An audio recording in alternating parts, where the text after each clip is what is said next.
दुष्यंत और शकुंतला का गंधर्व विवाह। जन्मेजय ने कहा, भगवान, मैंने आपके श्रीमुख से देवता दानव आदि के अंशों द्वारा अवतरित होने की कथा सुन ली। अब आपकी पूर्व सूचना के अनुसार कुरुवंश का श्रवण करना चाहता। वैशंपायन जी ने कहा, जन्मेजय पुरुवंश का प्रवर्तक था।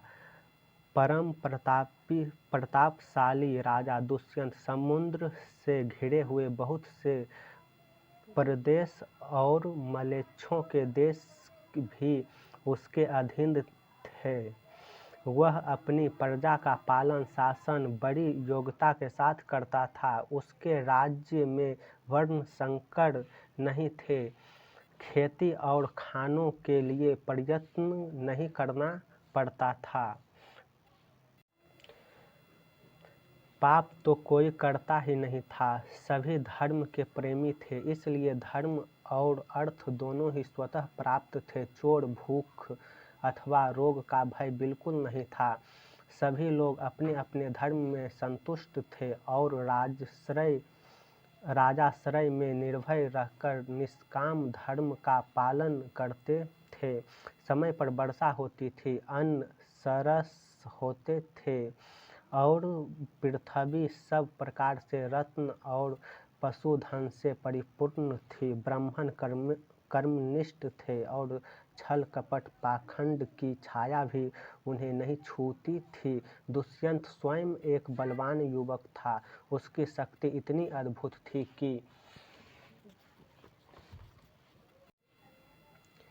कि वह वन उपवन सहित मद्राचल को उखाड़कर धारण कर सकता था।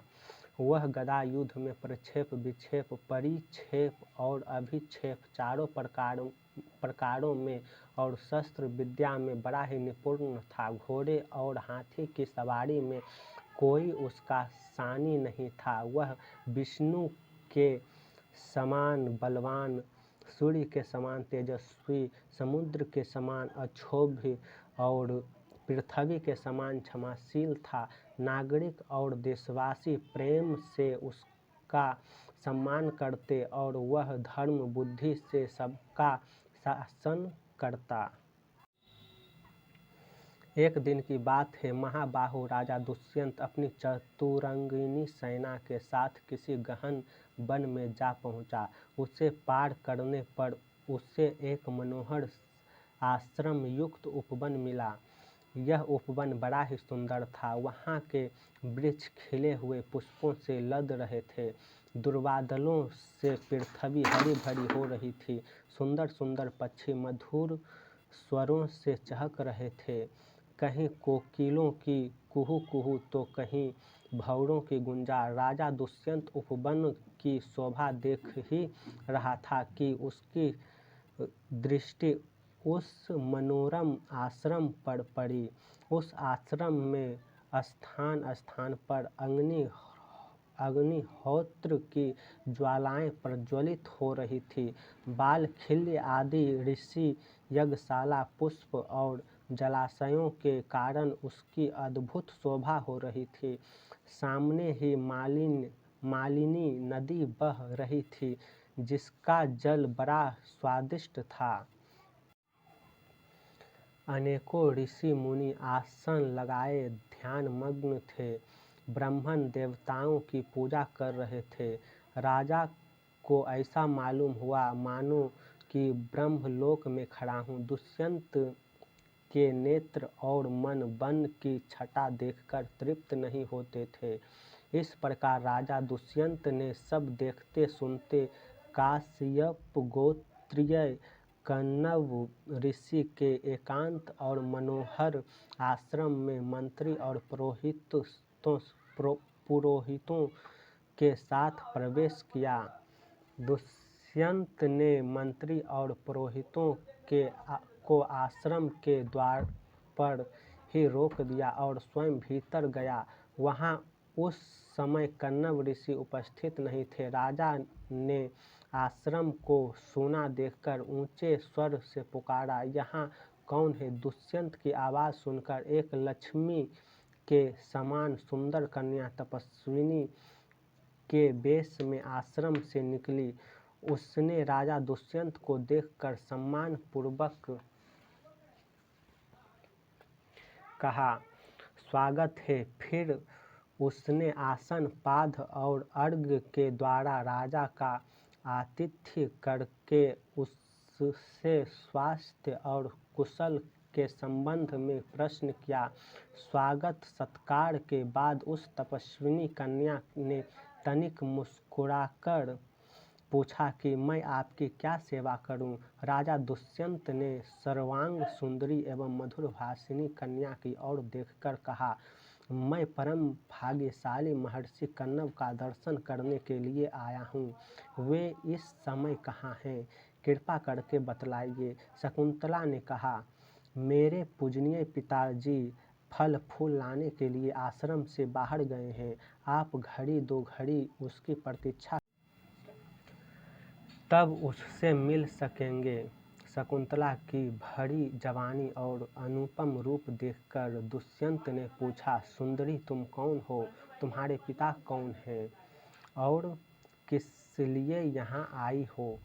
तुमने मेरा मन मोहित कर लिया है। मैं तुम्हें जानना चाहता हूँ। शकुंतला ने बड़ी मिठास के साथ कहा, मैं महर्षि कन्नव की पुत्री हूँ। राजा ने कहा, कल्याणी विश्ववंद्य महर्षि कन्नव तो अखंड ब्रह्मचारी है। धर्म अपने स्थान से विचलित हो सकता है, परंतु वे नहीं। ऐसी दशा में तुम उनकी पुत्री कैसे हो सकती हो? शकुंतला ने कहा, राजन, एक ऋषि के पूछने पर मेरे पूजनीय पिता कन्नव ने मेरे जन्म की कहानी सुनाई थी। उससे मैं जान सकी हूँ कि जिस समय परम प्रतापी विश्वामित्र जी तपस्या कर रहे थे, उस समय इंद्र ने उसके तप में विघ्न डालने के लिए मेनका नामक एक अप्सरा भेजी थी।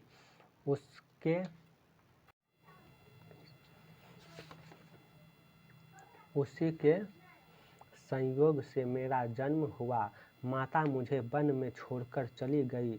तब शकुन्तों पक्षी ने सिंह, व्याघ्र आदि भयानक जंतुओं से मेरी रक्षा की थी, इसलिए मेरा नाम शकुंतला पड़ा।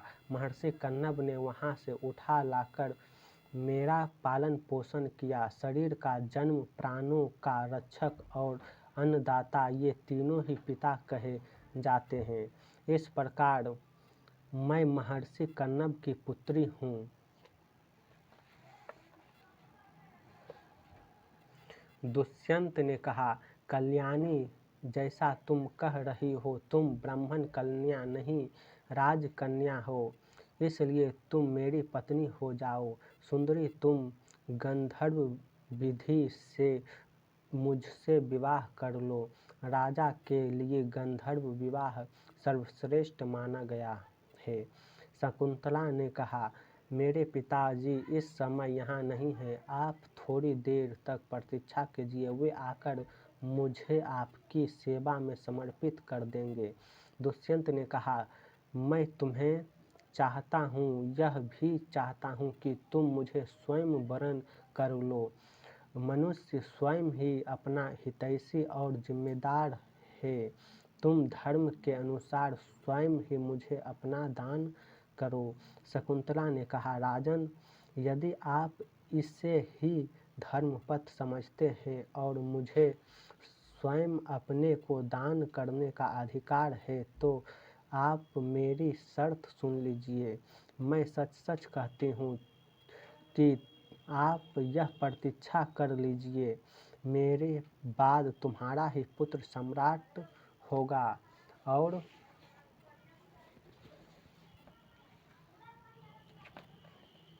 मेरे जीवन काल में ही वह युवक राज बन जाएगा, जो मैं आपको स्वीकार कर सकती